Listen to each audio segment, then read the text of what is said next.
Google is looking to your living room. At its I/O Developers Conference Wednesday, the search giant announced the Nexus Q. It's a part wireless media orb that streams content from Google Play and is controlled almost solely by Android devices. Users queue up music and movies by adding to lists from their phone or tablet.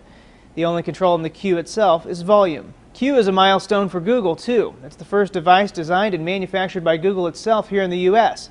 But as the New York Times reports, that's about all we know. Google is not saying a lot about its domestic manufacturing, declining even to disclose publicly where the factory is in Silicon Valley.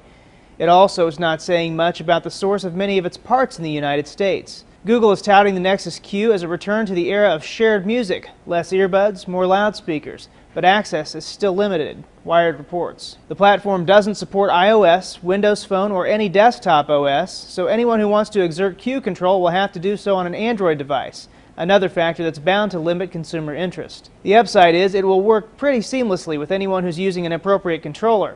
As The Verge explains, the Nexus Q doesn't depend on local media. It's going to sign into your Google account, and that's because the Nexus Q doesn't actually stream media directly from your device. It streams music and movies from the Google Play cloud. Of course, Google already offers a series of smart TVs from various manufacturers that also stream content from the cloud.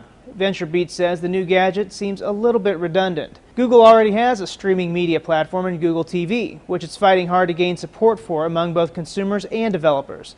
The Nexus Q's functionality should have been a complementary feature on the Google TV platform, which would make it more competitive with Apple TV.